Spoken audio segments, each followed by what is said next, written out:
Hello बच्चों, चलिए प्रश्न पढ़ते हैं। प्रश्न दिया है कि पदार्थ के उद्रवपातन की एंथैल्पी बराबर होती है। चार विकल्प दिए हैं अपने को। संगलन की एंथैल्पी प्लस वाष्पन की एंथैल्पी, संगलन की एंथैल्पी के, वाष्पन की एंथैल्पी की और वाष्पन की एंथैल्पी की दुगुनी।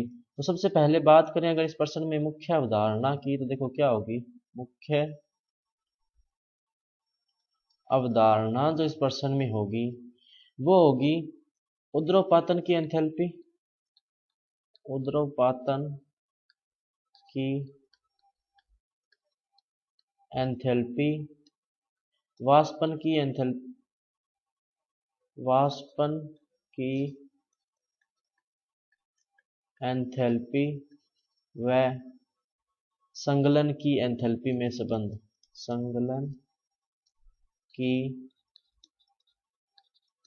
एंथैल्पी में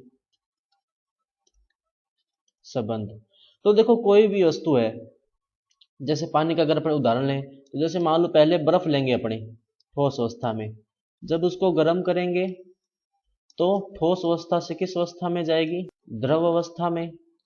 और जब इस द्रव अवस्था वाले पानी को गर्म करेंगे तो जल जो है वो किस अवस्था में जाएगा, गैसीय अवस्था में। तो यहां से क्या निष्कर्ष निकला कि पहले कोई पदार्थ ठोस से द्रव में, कि पदार्थ जो है वो पहले ठोस अवस्था से द्रव अवस्था में जाएगा और द्रव अवस्था से वो किस अवस्था में जाएगा, गैसीय अवस्था में जाएगा। तो यहां से निष्कर्ष क्या निकला कि जब ठोस को द्रव में बदलते हैं, जब ठोस को द्रव में बदलते हैं तो ये क्या होता है, डेल्टा एच। और जब द्रव को गैस में बदलते हैं तो ये क्या होती है, delta H V, vapour. F for fusion, V for vapour. और जब किसी ठोस को, मान लो जैसे बर्फ था, उसको सीधे किस अवस्था में बदलते हैं, मान लो अपने द्रव वाली अवस्था से जोड़िए और साथ में सीधे जो गैसीय अवस्था में बदल रहे हैं।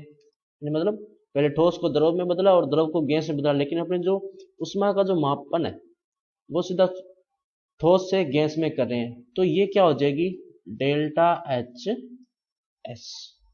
क्या होगी, डेल्टा एच एस। तो यहां से निष्कर्ष क्या निकला कि कोई भी पदार्थ क्या होता है, पहले ठोस अवस्था में होता है, ठोस से उसको द्रव में अवस्था में लेके आते हैं और द्रव से गैसीय अवस्था में। और जो सीधे ठोस से गैस अवस्था में जाता है उसमें जो उष्मा लगती है उसको क्या कहते हैं, उद्रवपातन, उद्रवपातन की उष्मा, उद्रवपातन की उष्मा। तो यहां से निष्कर्ष क्या निकला कि जो उद्रवपातन की उष्मा जो होती है डेल्टा एच एस, वो बराबर होती है गलन की उष्मा के, डेल्टा एच एफ प्लस वाष्पन की उष्मा के डेल्टा एच बी। तो सही विकल्प क्या होगा, देखो विकल्प नंबर ए की संगलन की जो एंथैल्पी होती है और जो वाष्पन की एंथैल्पी का जो योग होता है, उन दोनों का योग किसके बराबर होता है, उद्रवपातन की एंथैल्पी के बराबर। तो बच्चों ये था आपका उत्तर। मैं आशा करता हूँ आपको समझ में आया होगा। धन्यवाद।